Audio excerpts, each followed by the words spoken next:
નમસ્તે મારા ગુજરાતી મિત્રો, મારું નામ ઝરણા છે અને હું 28 વર્ષની છું। હું દેખાવમાં જોરદાર લાગુ છું। મારો રંગ દૂધ જેવો સફેદ છે। મારા લગ્ન થઈ ગયા છે, પણ મારા પતિ મારી પર ધ્યાન આપતા નથી। હું શહેરની અંદર રહું છું અને શહેરમાં જો કોઈ વ્યક્તિ રહેતું હોય તો તેને ખ્યાલ હશે કે તેઓ કેટલા એડવાન્સ લેવલના હોય છે અને તેઓ કેટલી બધી વસ્તુઓ પસંદ હોય છે।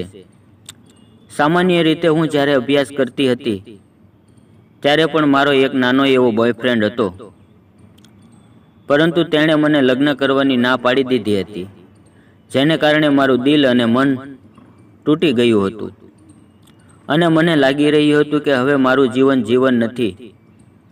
પરંતુ ધીમે ધીમે હું તે દર્દમાંથી રિકવર થઈ રહી હતી અને મારી ઉંમર પણ ધીમે ધીમે વધી રહી હતી।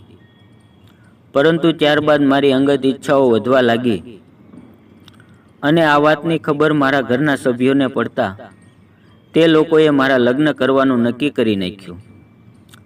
જે પુરુષ સાથે મારા લગ્ન કરવાના હતા તે ખૂબ જ સારા વ્યક્તિ હતો। તેની સાથે મારે લગ્ન એટલે માટે કરવા હતા કે તેનો સ્વભાવ ખૂબ જ સારો હતો અને તેથી મને લાગ્યું કે તેની સાથે હું મારું આખું જીવન કાઢી શકીશ। પરંતુ મને ખબર ન હતી કે લગ્ન પછી મારી સાથે આવું પણ થશે। જ્યારે અમારા બંનેના લગ્ન થઈ ગયા ત્યારે પહેલી રાત્રે મારા પતિએ મારામાં કોઈ પણ પ્રકારની ધ્યાન ન આપ્યું અને તે શાંતિથી સૂઈ ગયો અને મારા પતિએ મને એવું કહ્યું કે આજે હું થાકી ગયો છું, એટલે હવે તું પણ શાંતિથી સૂઈ જજે। પરંતુ મારે તો કઈ રીતે સૂવું, કારણ કે મારી અંદર તો લગ્નમાં મળતી દરેક ઈચ્છાઓ કૂદકા મારી રહી હતી। મારા દિલની અંદર લાગેલી આ કોણ બુઝાવશે તે વિચારીને મને ઘણું બધું દુઃખ થઈ રહ્યું હતું, પરંતુ મેં તે વાતને જતી કરી, કારણ કે મને એવું લાગ્યું કે આજની દોડધામથી કદાચ તે થાકી ગયા હશે, જેને કારણે તે મને આમ કહીને સૂઈ ગયા છે। પરંતુ અમારા લગ્નને 1 વર્ષ થઈ ગયું।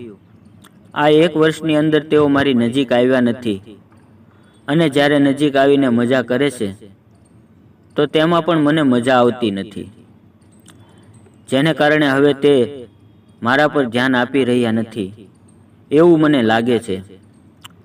જેથી હવે મને એવું લાગતું હતું કે હવે મારે કોઈ બીજો રસ્તો શોધવો પડશે અને તેની સાથે મારે મારું કામ કઢાવવું પડશે અને તો જ મને સંતોષ મળશે। ધીમે ધીમે હું બીજા વ્યક્તિને શોધવા માંડી અને તમને તો ખ્યાલ જ હશે કે એક સ્ત્રી ધારે તો કંઈ પણ કરી શકે છે, જેને કારણે અમારી સોસાયટીની અંદર એક છગન નામનો વ્યક્તિ હતો। તે ખૂબ જ સરસ લાગતો હતો, તેની સાથે હું વાતચીત કરતી હતી અને તે મારા પતિના મિત્ર પણ હતા। મેં મારી બધી જ પ્રોબ્લેમ છગનભાઈને જણાવી અને તેણે મને એટલું જ કહ્યું કે જ્યારે તે ઘરે ના આવે ત્યારે તમે મારા ઘરે આવી જજો।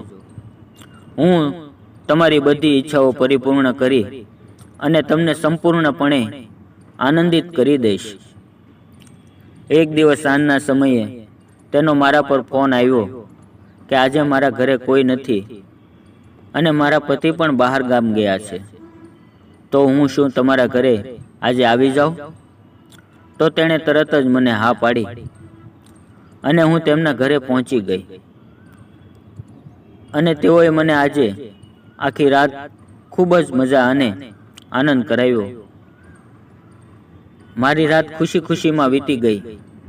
હવે જ્યારે પણ મારા ઘરે કોઈ ન હોય ત્યારે હું તેમની પાસે જતી અને તેઓ મને ખૂબ જ સંતોષ આપી રહ્યા હતા।